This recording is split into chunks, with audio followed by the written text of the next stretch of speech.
উত্তরার কোন কেন্দ্রে আছেন এবং ভোটের কেমন পরিবেশ দেখতে পাচ্ছেন? পেছনে লম্বা সারি, তার মানে ভোটারদের উপস্থিতি বেড়েছে নিশ্চয়ই ওখানে। নিশ্চয়ই, সকাল থেকে বেলা গড়ানোর সাথে সাথেই কিন্তু ভোটারদের ব্যাপক উপস্থিতি রয়েছে Uttara high school and college কেন্দ্রে, এবং বেলা বাড়ার সাথে সাথে কিন্তু দেখতে পাচ্ছেন যে ভোটারদের লম্বা সারিতে তারা অপেক্ষা করছেন, এবং প্রত্যেকের সাথেই কথা বলেছি, তারা যেটি বলছেন যে অপেক্ষাটা খুব একটা বেশিক্ষণের না, সর্বোচ্চ 5 থেকে 10 মিনিট তাদের অপেক্ষা করতে হচ্ছে, এবং তার মধ্যেই কিন্তু তারা ভোট দিয়ে বেরিয়ে যেতে পারছেন।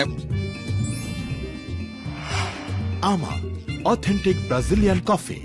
সকাল থেকেই বিএনপি মনোনীত প্রার্থী এস এম জাহাঙ্গীর এবং শাপলাকলি মনোনীত প্রার্থী আদিব তিনি এসেছিলেন এই কেন্দ্রটিতে, এবং দুজনই কিন্তু পরিদর্শন করেছেন। এবং শাপলাকলির যে প্রার্থী তিনি যেটি অভিযোগ করেছেন যে যারা পোলিং এজেন্ট রয়েছেন তাদের যে আইডি কার্ডটি রয়েছে সেই আইডি কার্ডে কিন্তু ধানের শীষ সম্বলিত যে সিল এবং সেখানে প্রার্থীর ছবি সেটি কিন্তু দেয়া হয়েছে, এবং পরবর্তীতে সহকারী প্রিজাইডিং অফিসার সহ প্রিজাইডিং অফিসারকে জানানো হলে পরবর্তীতে তারা সেই কার্ডগুলো সরিয়ে নেয় কেন্দ্র থেকে, এবং তাদেরকে কিন্তু ওয়ার্নিং দিয়ে, অর্থাৎ তাদেরকে ওয়ার্নিং দেওয়ার পরপরই কিন্তু তাদের সেগুলো সরিয়ে দেওয়া হয়। আমরা দেখতে পাচ্ছি যে এই কেন্দ্রে কিন্তু মোট 7টি, এই উত্তরা হাই স্কুল কেন্দ্রে মোট 7টি পৃথক কেন্দ্র রয়েছে, দুটি এর মধ্যে মহিলাদের, এবং মহিলাদের লাইনগুলো কিন্তু বেশ বড় আমরা দেখতে পাচ্ছি।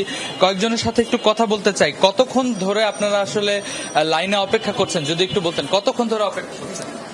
আমরা লাইনে ম্যাক্সিমাম আধা ঘন্টা যাবত অপেক্ষা করছি। ভোটার যে তালিকা সেটা খুঁজে পেতে কি খুব একটা সমস্যা হয়েছে? না, আমাদের কোনো সমস্যা হয়নি, আমরা আগেই ভোটার নাম্বার তালিকা সব পেয়েছি।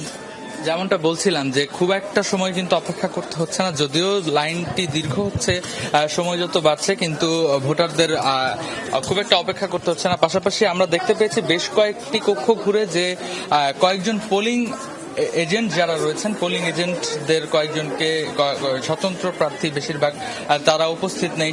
তারা উপস্থিত না থাকার কারণ দেখিয়েও কিন্তু তারপরেও তারা ভোট কার্যক্রম চালিয়ে নিতে পারেন, সেইভাবেই কিন্তু তারা ভোট কার্যক্রম চালিয়ে নিচ্ছেন। আমরা দেখতে পাচ্ছি যে আসলে যারা রয়েছেন এখনো কিন্তু অনেকে আসছেন। একজনের সাথে একটু কথা বলতে চাই। আপনি কি ভোটার তালিকা নিয়ে এসেছেন কিনা? হ্যাঁ, এটা খুঁজে পেতে কি খুব একটা সমস্যা হচ্ছিল? কষ্ট হচ্ছে না, খুব সুন্দর সুষ্ঠুভাবেই সবকিছু হচ্ছে।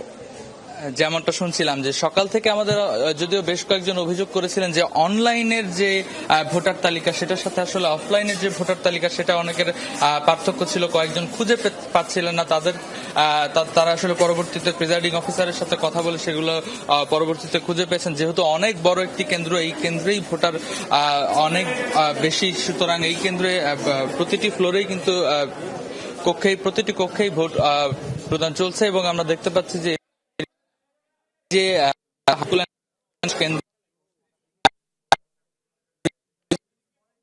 জানতে পেরে 30% বেলা যত বাড়বে তারা বলছেন যে ঠিক 12টার সময় তারা একটি পার্সেন্টেজ আমাদের জানাবেন, এবং সেই পার্সেন্টেজটি জানানোর পরে কিন্তু আমরা